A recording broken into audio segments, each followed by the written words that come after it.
Buenas tardes. Hoy vamos a hablar de la artrorresonancia de hombro. Vamos a hablar un poquito de sus usos y aplicaciones. Como ya lo vimos en la clase pasada, donde hicimos un preámbulo un poquito de la artrorresonancia como tal, esta vez vamos a hablar enfocados a una estructura básica que es el hombro.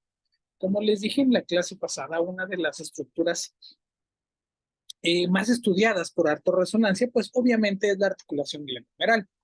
Esta articulación suele tener ciertas lesiones que forzosamente se necesita de las intervenciones quirúrgicas para reparar, sobre todo las lesiones encaminadas con el cartílago articular en el hombro y con las estructuras que mantienen en su posición al hombro, como son los labrum glenoideos.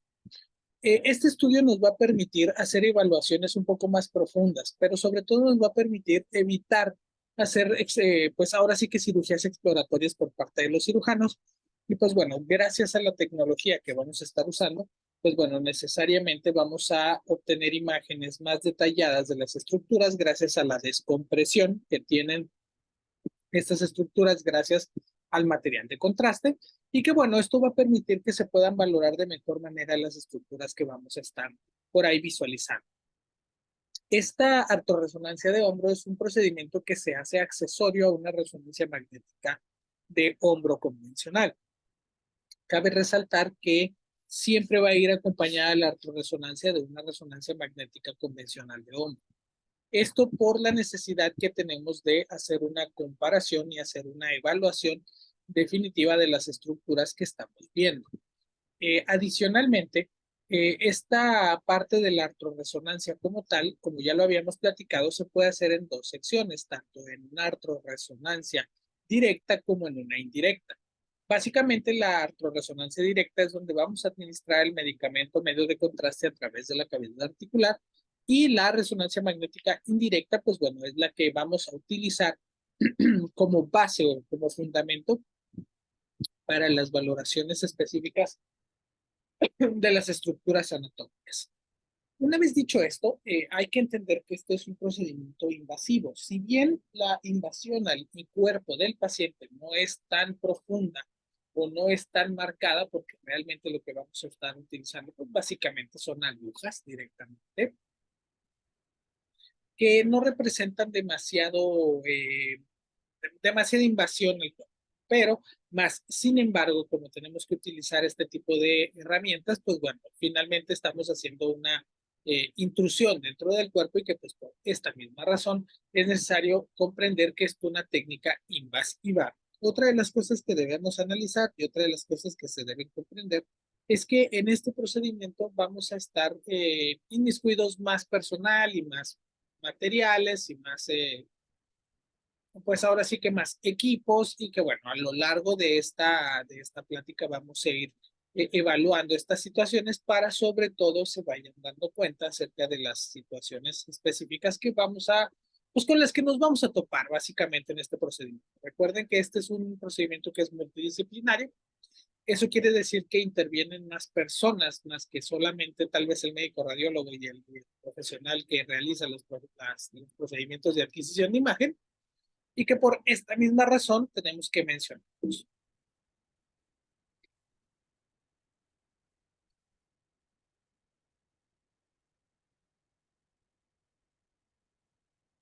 Bueno, en esta sección vamos a hablar un poquito de tópicos relacionados con los usos, las aplicaciones de la resonancia articular, sobre todo en la porción glenohumeral.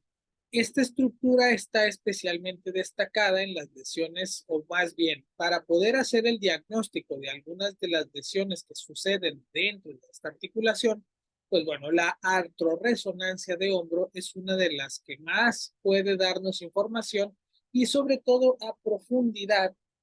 Gracias a este procedimiento podemos obtener una información es esencial acerca de la disposición de la articulación, sobre todo de la valoración de las cavidades, ¿no?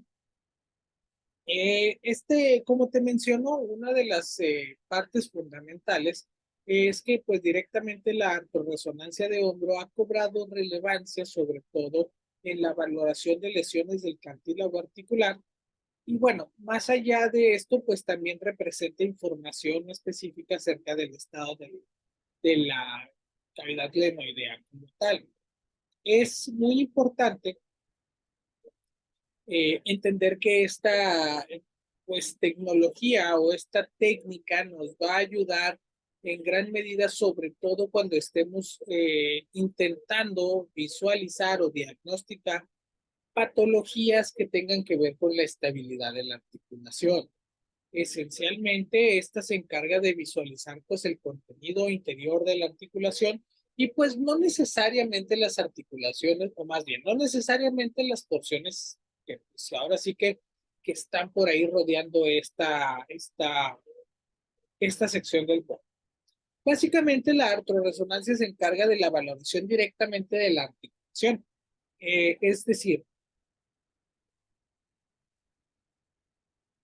todas las articulaciones en el cuerpo tienen un comportamiento específico y gracias a este podemos obtener lesiones o podemos producirnos lesiones que comprometan la capacidad que tienen las estructuras para, pues ahora sí que moverse o para realizar algunas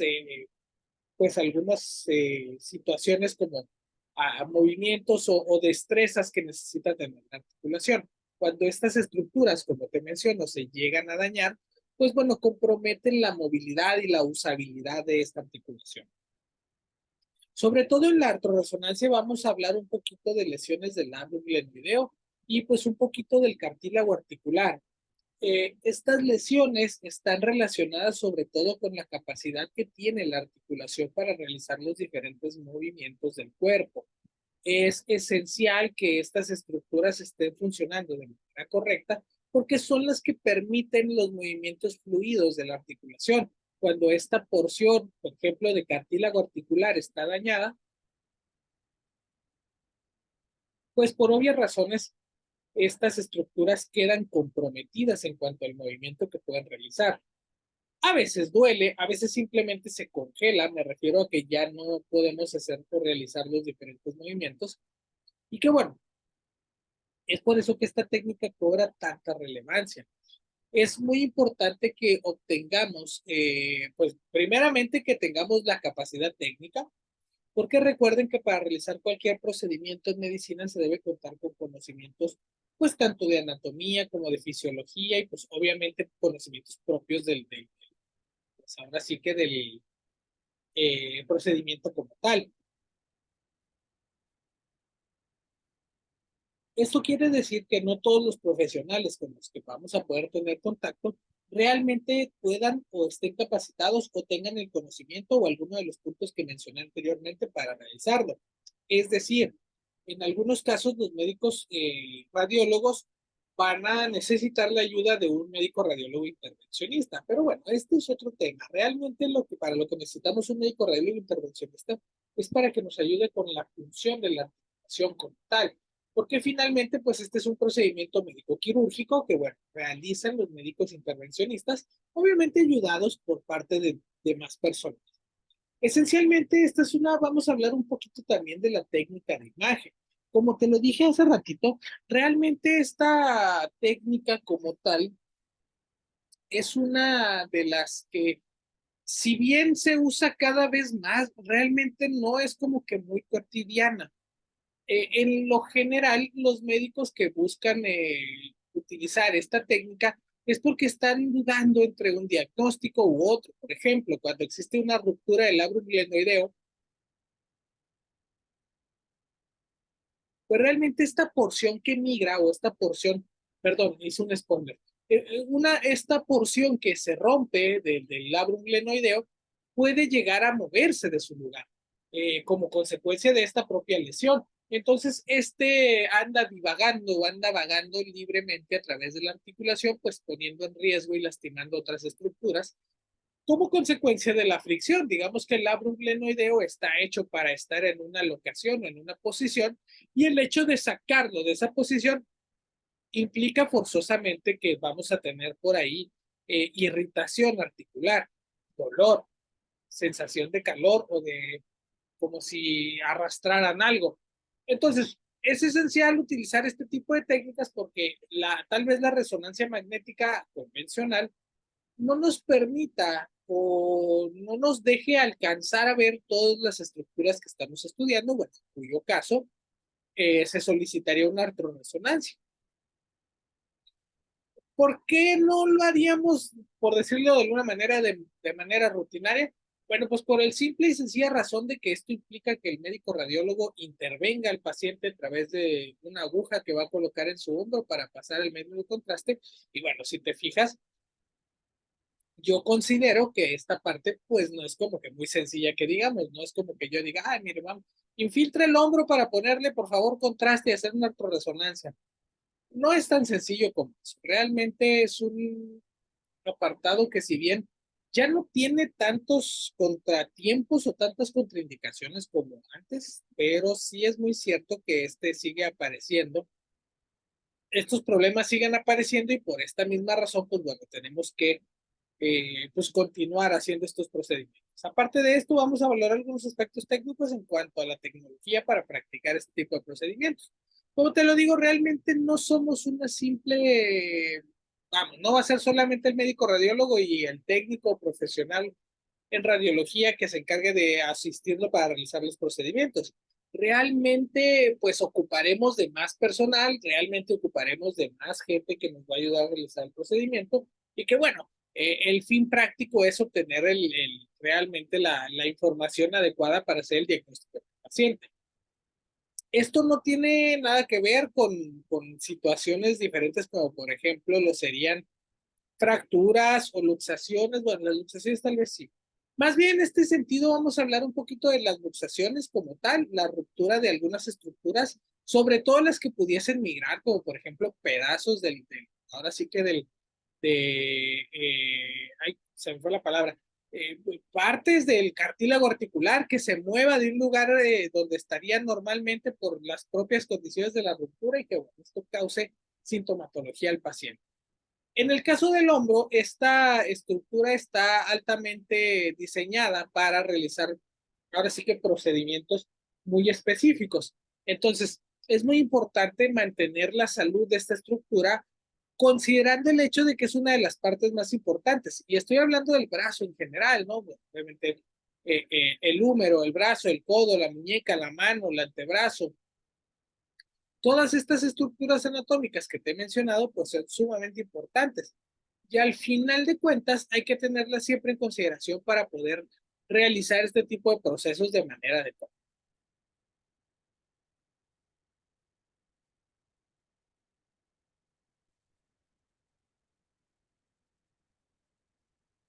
Otro de los aspectos importantes que vamos a reconocer ya entender en esta sección es pues que tenemos que estar trabajando con una serie de profesionales, no en todos los casos allegados a lo que es la radiología, sino que en algunos casos utilizaremos ayuda o nos apoyaremos directamente con los profesionales que están a nuestra mano, ¿no?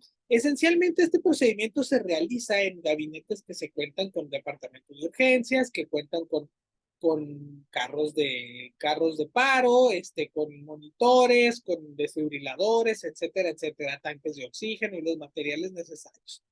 ¿Por qué? Porque realmente es un procedimiento en el cual tenemos que mantener una técnica séptica adecuada para evitar introducir lesiones o microorganismos al cuerpo del paciente que pueden llegar a causarnos problemas eh, posteriores.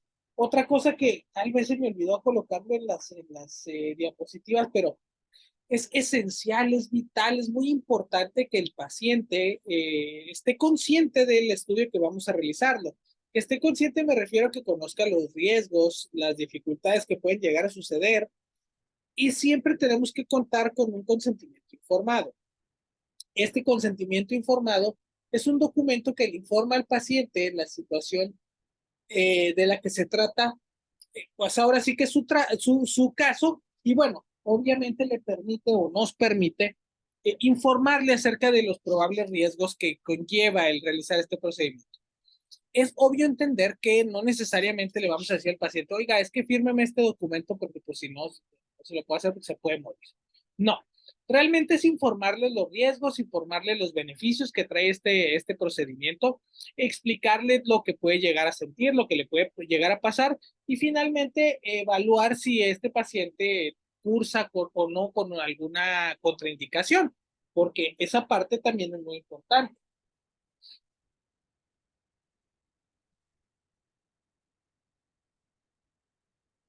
En algunos casos, o bueno, no, más bien en todos los casos, se debe contar con este tipo de documentos. Por ejemplo, si se va a anestesiar el paciente para hacer el procedimiento, obviamente tiene que tener un consentimiento para la anestesia. Si vamos a administrar medio de contraste intravenoso o intraarticular, debemos contar con un permiso para poderlo hacer.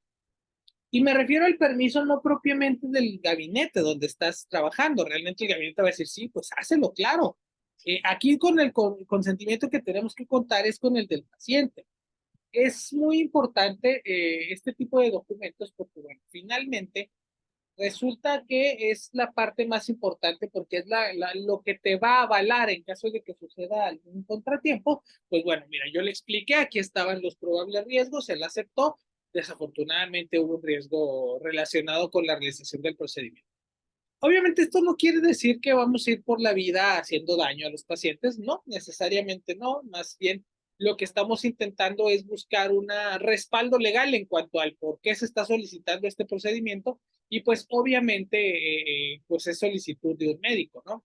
Porque recuerden, ni los paramédicos, ni los médicos ni los técnicos radiólogos, técnicos superiores universitarios, los licenciados en radiología e imagen están facultados para indicar estudios radiológicos.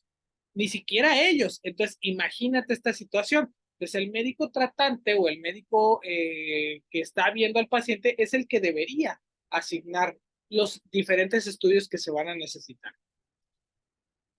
Pero bueno, creo que me estoy saliendo un poquito del tema. Vamos a regresarnos un poquito. Finalmente, ¿qué es la artrorresonancia? Como les mencioné hace ratito, la artrorresonancia no es más que la valoración de la articulación glenohumeral utilizando un medio de contraste. Este medio de contraste tiene que ser paramagnético, es decir, que su susceptibilidad magnética se vea modificada ante la presencia de los diferentes, ahora sí que los diferentes estatus, ¿no? Las diferentes ponderaciones.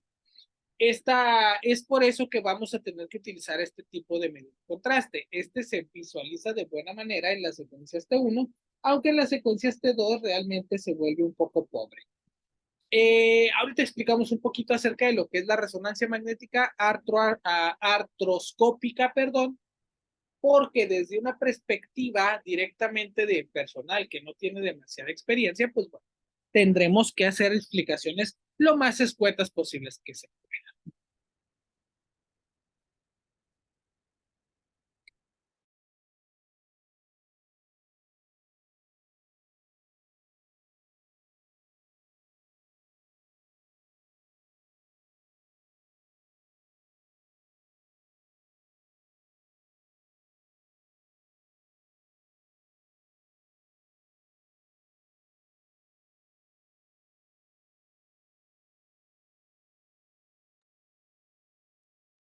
Muy bien, como tal, ¿qué es una resonancia magnética artroscópica? Bueno, primordialmente es una técnica de mínima invasión en la cual se introduce una aguja en la cavidad articular del hombro para hacer una administración de medio de contraste perdón, de realce paramagnético para obtener imágenes por resonancia magnética de la cavidad articular. Esto se refiere realmente a, pues básicamente que podemos visualizar la articulación que dentro va a contener un medio de contraste para así poder evaluar las diferentes estructuras de una mejor manera. Como te menciono, esta técnica está basada en muchas cosas, como por ejemplo en cómo reaccionan los medios de contraste a través del cuerpo cuando administramos una radiofrecuencia, porque dependiendo de esta, las secuencias que vamos a realizar pues van a variar o van a cambiar. Normalmente tenemos secuencias en T1, T2, densidad de protones, STIR o FLEM, FATSAT y algunas otras. Esencialmente en una artroresonancia, estrictamente hablando, solamente vamos a hacer adquisiciones en secuencias T1. Y tú me dirás, ¿por qué? Bueno, porque realmente al administrar un medio de contraste, este tiene una susceptibilidad magnética muy alta, muy parecida a la del agua, que si nosotros hacemos una secuencia T2 con gadolinio, seguramente habrá alguna diferencia, pero esta va a ser casi imperceptible. Entonces, esta sensación de poder visualizar estas estructuras de una manera correcta, bueno, pues necesariamente se va a tener que hacer consecuencias ponderadas en T1 para que cuando la susceptibilidad magnética de ahora sí que de esta estructura llega a su punto más alto, pues bueno, esta se puede ver de un color hiper denso. O sea que va a tener una coloración blanquecina.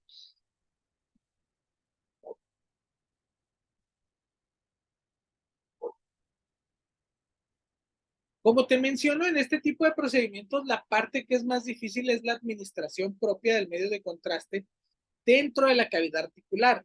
Dependemos mucho del médico tratante, dependemos mucho de los materiales que haya solicitado en su momento y pues que, bueno, necesariamente se le van a tener que brindar y algunas otras cosas.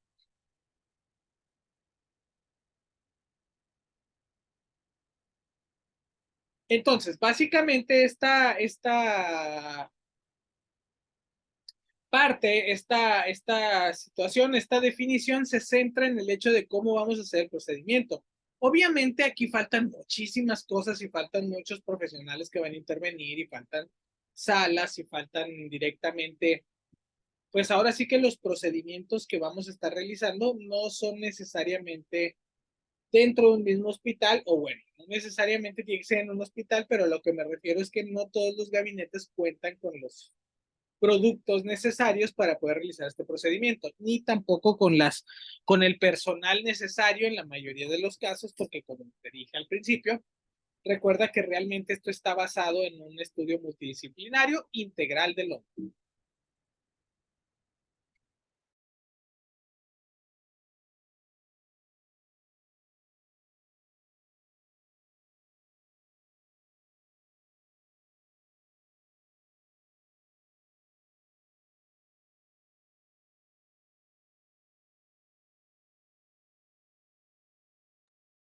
Bueno, ¿para qué vamos a utilizar este tipo de secuencias? Primordialmente vamos a utilizar estas técnicas sobre todo para la mejor valoración de las estructuras dentro de la articulación glenohumeral. A la discriminación de que se pudiese, pues en este caso es necesario, sobre todo por la distensión que le vamos a proporcionar a las estructuras y que, bueno, esta, por decirlo de alguna manera, las van a empujar, aumentando un poquito el tamaño de las estructuras. Bueno, no del tamaño, de la separación, más bien dicho. Esto le va a permitir a los médicos evaluar de mejor manera las estructuras articulares.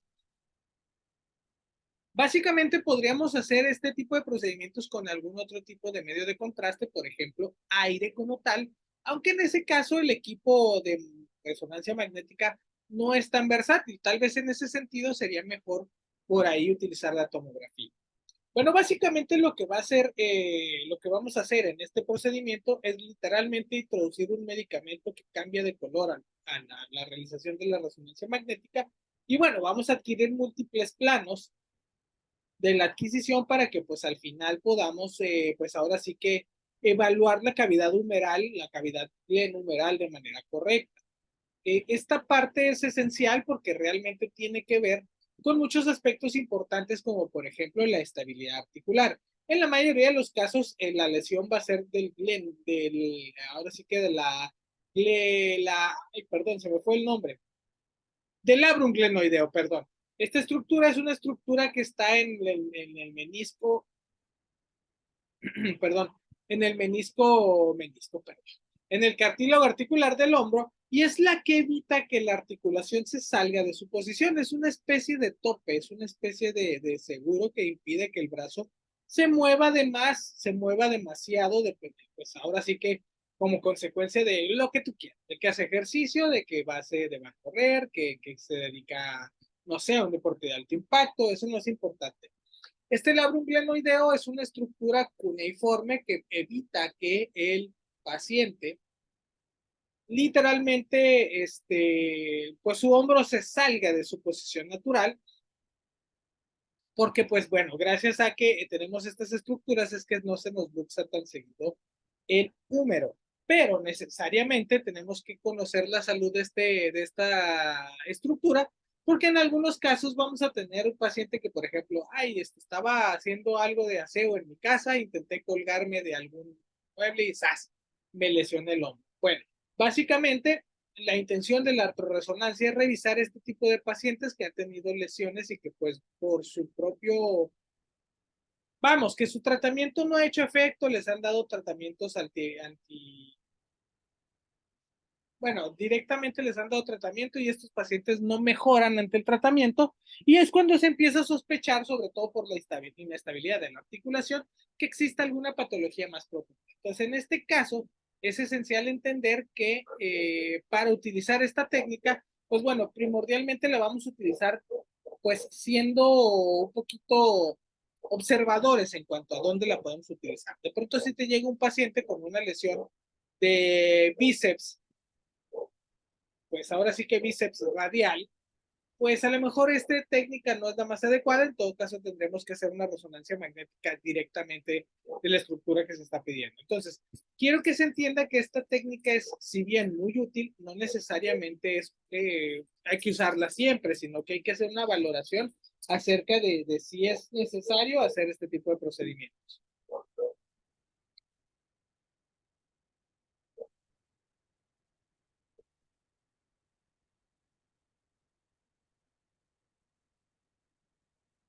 Bueno, ¿cuál es la técnica que vamos a usar? Bueno, vamos a aplicar primeramente un medicamento llamado realce paramagnético en la cavidad articular. Podemos distender, separar las estructuras para una valoración más precisa. Este tipo de procedimientos lo realiza un médico radiólogo intervencionista, pero como lo hemos dicho antes, necesita de más profesionales que se encarguen de ayudarlo para obtener el máximo beneficio propiamente de un tipo de procedimiento. Adicionalmente, es importante entender que las estructuras contenidas en el hombro no son una sola, vamos, directamente de que estamos hablando de que las estructuras como tal que vamos a estudiar en esta técnica, pues directamente están relacionadas con la cavidad articular, no necesariamente con el húmero, con sea, el omóplato y los músculos, sino lo que queremos valorar aquí realmente son las estructuras que están contenidas en la articulación glenohumeral. Y bueno, al fin y al cabo, es realmente porque ahora sí que algunas estructuras cuando se lesionan, cuando se lastiman, pueden llegar a migrar. Esto quiere decir que se mueven de su sitio original como consecuencia de una lesión, obviamente, y bueno, esto representa que pues esta partícula, este detrito,